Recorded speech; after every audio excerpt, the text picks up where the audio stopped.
जय हिंद बच्चों। तो हम आपके लिए वार्षिक परीक्षा 2025 के लिए कक्षा 9 का विषय सामाजिक विज्ञान का प्रश्न पत्र लेकर आए हैं। अगर आप क्लास 9 में और वार्षिक परीक्षा 2025 देने जा रहे हैं तो यह प्रश्न पत्र आपके लिए वेरी वेरी इंपॉर्टेंट है। इसमें जितने भी क्वेश्चंस हैं वो आपके एग्जाम के लिए इंपॉर्टेंट है, तो आप लोग एक एक क्वेश्चन को एग्जाम से पहले जरूर देख कर जाइएगा और इसी तरह के प्रश्न भी एग्जाम के लिए तैयार करना है आपको, ठीक है। और अगर आप चैनल पर पहली बार आए हैं तो चैनल को सब्सक्राइब और वीडियो को जो है लाइक करना ना भूलिएगा। तो चलिए एक एक करके हम लोग सारे क्वेश्चंस को कवर करेंगे। सबसे पहले हमारे 20 ऑब्जेक्टिव क्वेश्चंस आते हैं जो हमको ओएमआर शीट पर करने होते हैं। तो सबसे पहले हम लोग उसको देखेंगे, इसके बाद रिटन क्वेश्चन, इसके बाद हम लोग मैप के क्वेश्चंस को कवर करेंगे। तो सबसे पहले आता है हमारा खंड आ, जिसमें हमको बहुविकल्पीय प्रश्न देखने को मिलते हैं। पहला है, रूस में प्रथम क्रांति कब हुई? 1905 में, 1978 में, 1917 में, 1919 में। तो रूस में जो प्रथम क्रांति हुई थी वो कब हुई थी? 1917 में हुई थी। यानी कि राइट आंसर यहां पर क्या हो जाएगा? Right answer option number C वाला यहां पर आपका करेक्ट हो जाएगा, ठीक है। नेक्स्ट है, वाटरलू की लड़ाई में किसकी पराजय हुई थी? रूसों की, नेपोलियन की, डेस्मानिया की, रोबेस्पियर की। तो वाटरलू की लड़ाई में किसकी पराजय हुई थी? तो इसमें हुई थी नेपोलियन की। किसकी हुई थी? नेपोलियन की हुई थी। यानी कि राइट आंसर यहां पर क्या हो जाएगा? Right answer option number B आपका यहां पर हो जाएगा, ठीक है। नेक्स्ट है, फ्रांस के शासक लुई सोलवे को फांसी पर चढ़ाया गया 1791 ईस्वी में, 1793 ईस्वी में, 1789 ईस्वी में, कोई नहीं। तो फ्रांस के शासक जो लुई सोलवे को फांसी पर कब चढ़ाया गया था? तो इन्हें चढ़ाया गया था 1793 ईस्वी में। तो राइट आंसर यहां पर ऑप्शन नंबर आपका बी वाला यहां पर करेक्ट हो जाएगा, ठीक है। नेक्स्ट है, the spirit of the laws नामक पुस्तक के लेखक कौन है?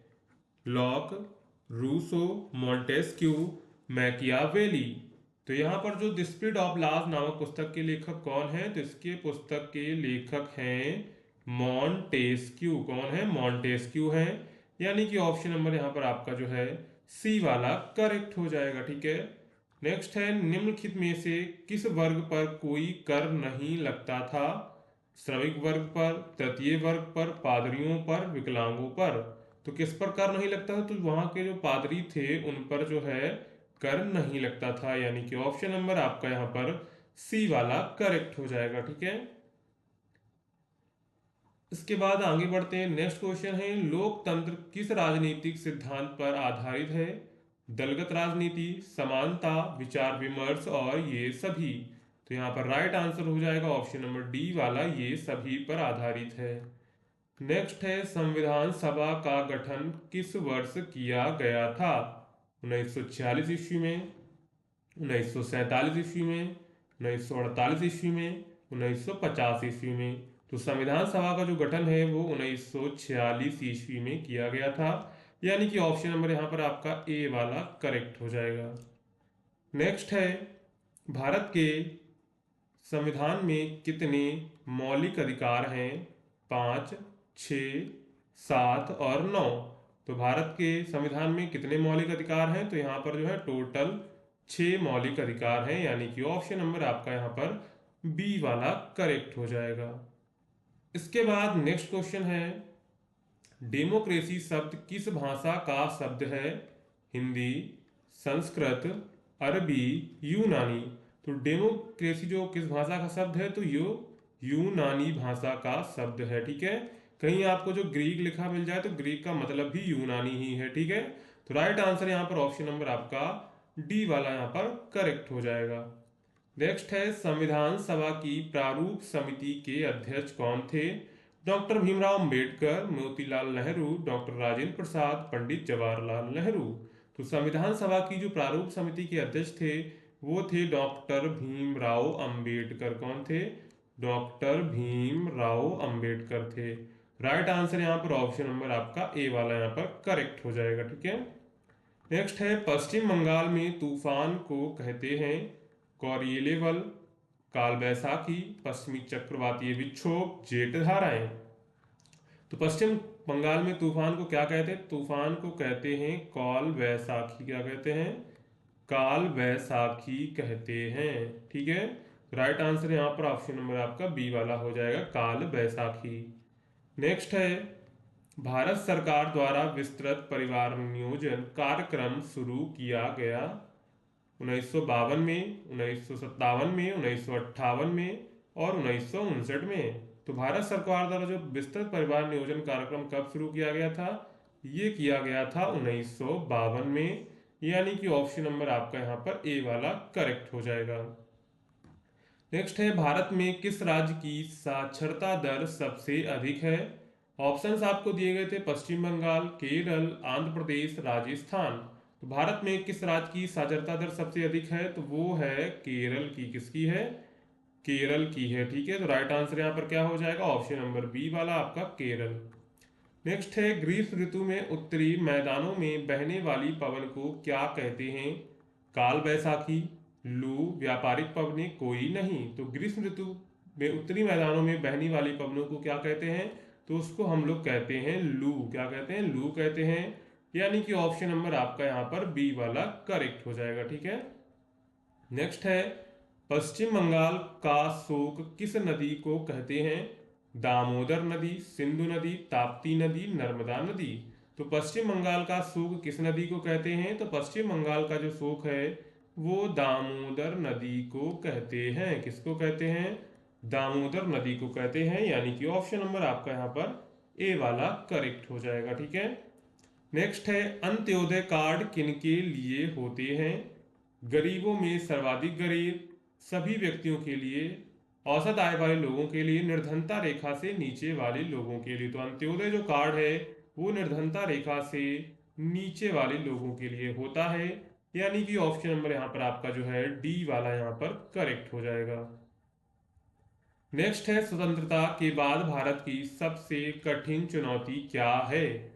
कुपोषण, बाल मजदूरी, बेरोजगारी और निर्धनता।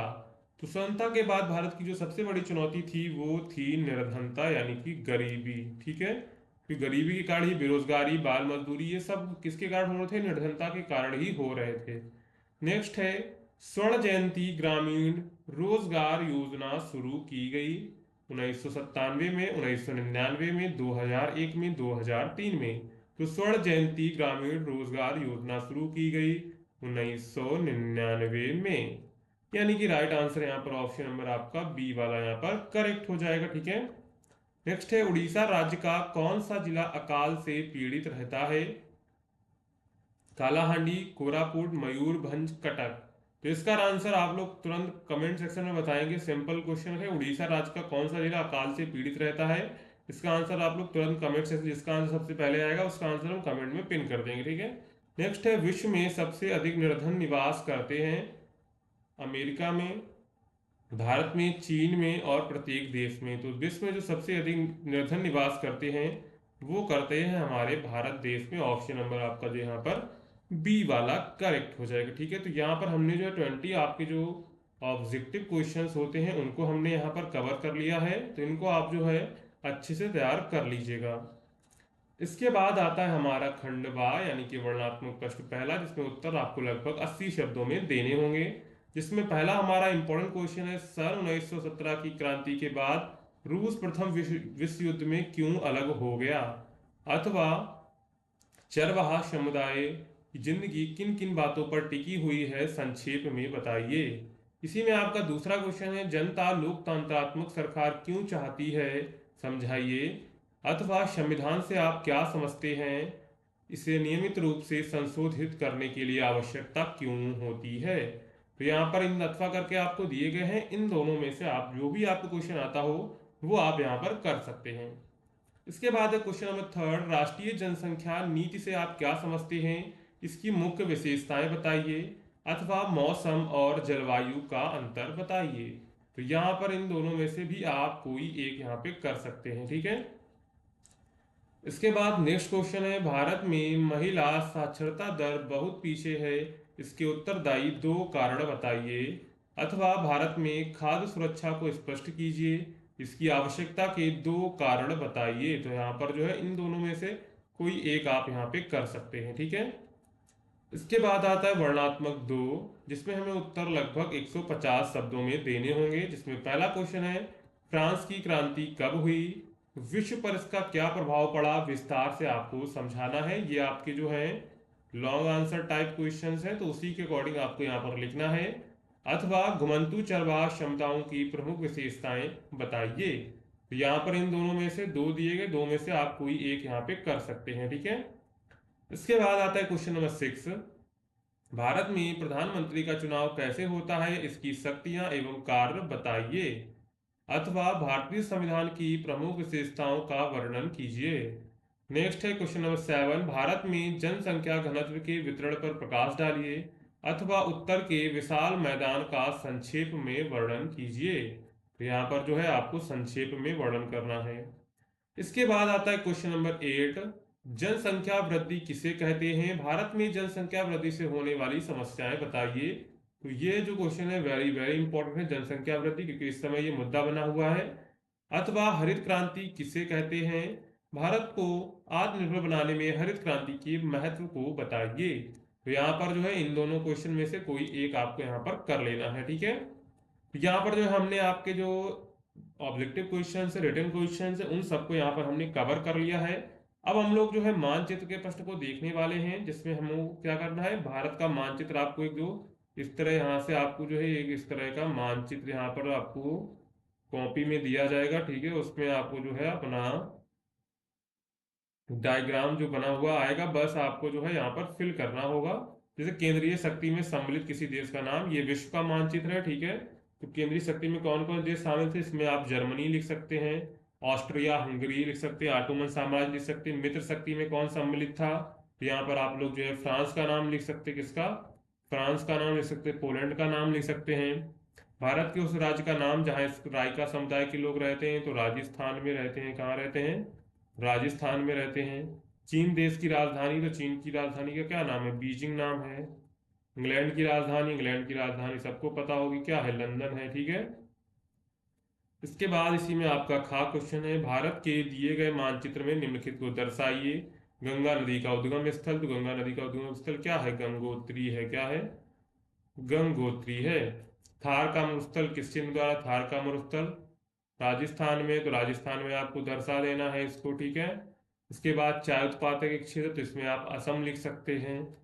उत्तराखंड की राजधानी, आप इस राजधानी देहरादून होती है। दिल्ली से गुवाहाटी का मार्ग, तो दिल्ली से गुवाहाटी का मार्ग दिल्ली यहाँ पर है। दिल्ली आपकी यहाँ पर, गुवाहाटी असम में है। तो इस तरह आपको इस एरो द्वारा इसे मार्ग दिखा देना है, ठीक है। तो ये सारे डायग्राम आपको एग्जाम में दिए जाते हैं, उन डायग्राम के बेस पर आपको जो है अपने मानचित्र भरने होते हैं। तो यहाँ पर हमने इसके सारे आंसर्स आपको बता दिए हैं, ठीक है। पूरा क्वेश्चन पेपर हमने आपको दिखा दिया है। अगर आपको इसकी पीडीएफ डाउनलोड करनी है, तो सिंपली आपको क्या करना है, गूगल पर जाना है, वहां पर सर्च करना है हिंदुस्तान नॉलेज। तो जैसे हिंदुस्तान नॉलेज सर्च करेंगे तो आपके सामने हिंदुस्तान नॉलेज वेबसाइट आ जाएगी, इस पर आपको क्लिक करना है। इसके बाद नीचे जाना है, तो नीचे जाएंगे तो आपको यहाँ पर देखिए सेक्शन मिलेगा class 9 annual exam question paper. इस पर क्लिक करेंगे तो यहाँ पर साइंस, इंग्लिश, सभी आपको सभी क्वेश्चन पेपर मिल जाएंगे जो आपके एग्जाम के लिए इंपॉर्टेंट होंगे। तो चलिए मिलते हैं नेक्स्ट वीडियो में। अगर आपने अभी तक चैनल को सब्सक्राइब नहीं किया तो चैनल को सब्सक्राइब, वीडियो को लाइक और दोस्तों में शेयर कर दीजिएगा।